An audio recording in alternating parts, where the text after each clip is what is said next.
괜찮아. 괜찮아요. 괜찮아.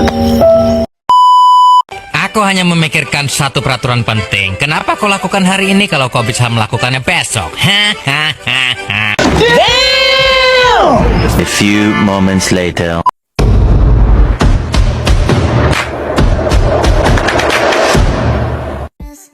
Every time I pull my hair, was any outfit that you'll find me ugly and one day you'll disappear. 'Cause what's the point of crying? It was never even enough. Did you ever want me? Was I ever good enough? Good boys are real. Good boys are real. Baik, kita masuk pada pembahasan. Penyakit infeksi merupakan penyakit yang menjadi masalah kesehatan di seluruh dunia, termasuk Indonesia. Hal ini menjadi penyebab utama meningkatnya angka morbidity dan mortality. Penyakit infeksi disebabkan oleh mikroba, diantaranya virus, jamur, dan bakteri. Bakteri yang menjadi penyebab utama terjadinya penyakit infeksi. A. Pengertian.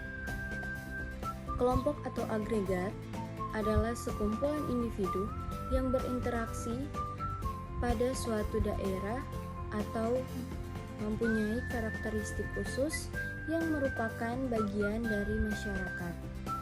Menurut Organisasi Kesehatan Dunia atau WHO, penyakit infeksi atau penyakit menular adalah penyakit yang disebabkan oleh mikroorganisme patogen seperti virus, bakteri, jamur, atau parasit. Infeksi adalah penyakit yang disebabkan oleh mikroba patogen dan bersifat sangat dinamis. Selanjutnya, penyakit infeksi di Indonesia.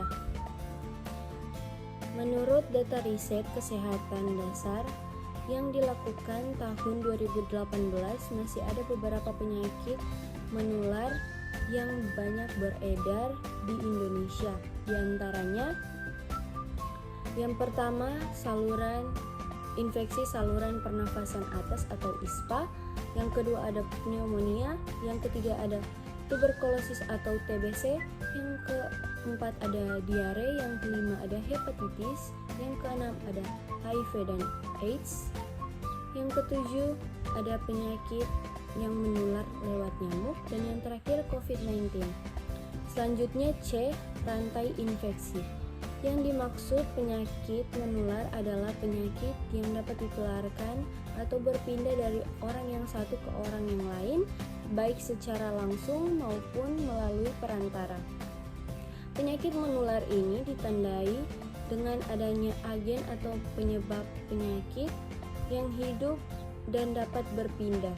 Suatu penyakit dapat menular dari orang satu ke orang lain ditentukan oleh 3 faktor tersebut di atas, yakni yang pertama agen atau penyebab penyakit, yang kedua host atau induk semang, yang ketiga ada route of transmission atau jalannya penularan. Selanjutnya D. Macam-macam penularan atau mode of transmission. Mode penularan adalah suatu mekanisme di mana agen atau penyebab penyakit tersebut ditularkan dari orang lain ke orang atau dari reservoir kepada induk semang baru.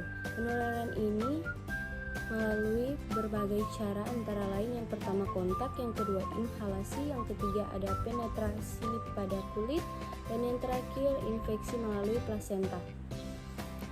Selanjutnya E. Pencegahan penyakit infeksi. Eliminasi reservoir atau sumber penyakit. Eliminasi reservoir manusia sebagai sumber penyebaran penyakit dapat dilakukan dengan yang pertama, mengisolasi penderita atau pasien. Yang kedua, memutuskan mata rantai penularan. Yang ketiga, ada karantina. Dan yang terakhir, melindungi orang-orang atau kelompok yang rentan seperti bayi dan anak balita. Selanjutnya G. Peran perawat komunitas. Sebagai perawat komunitas, dalam hal ini peran dan tugas perawat komunitas tetap kita laksanakan, yaitu yang pertama peran sebagai pemberi asuhan keperawatan. Yang kedua, peran sebagai advokat. Yang ketiga, peran sebagai edukator. Yang keempat, peran sebagai koordinator. Yang kelima, sebagai kolaborator. Yang keenam, sebagai konsultan. Dan yang terakhir, peran sebagai pembaharu. Selanjutnya kita masuk pada asuhan keperawatannya. Yang pertama, pengkajian. Pengkajian adalah pemikiran dasar dari proses keperawatan yang bertujuan untuk mengumpulkan informasi atau data tentang pasien agar dapat mengidentifikasi, mengenali masalah-masalah, kebutuhan kesehatan dan keperawatan pasien, baik fisik, mental, sosial, dan lingkungan. Selanjutnya ada diagnosis. Di sini ada 2 diagnosis yang diangkat. Yang pertama, manajemen kesehatan tidak efektif berhubungan dengan kurang terpapar informasi. Yang kedua, kesiapan peningkatan manajemen kesehatan ditandai dengan mengekspresikan keinginan untuk mengolah masalah kesehatan dan pencegahannya. Selanjutnya kita masuk pada intervensi, dan intervensi akan saya lampirkan di atas sini. Silakan dibaca. Next, D. Implementasi. Implementasi merupakan pengolahan dan perwujudan dari rencana keperawatan yang telah disusun pada tahap intervensi. Selanjutnya, E. Evaluasi. Evaluasi keperawatan adalah mengkaji respon pasien setelah dilakukan intervensi keperawatan dan mengkaji ulang asuhan keperawatan yang telah diberikan. Sekian pemaparan materi kali ini. Mohon maaf jika ada salah-salah kata. Terima kasih.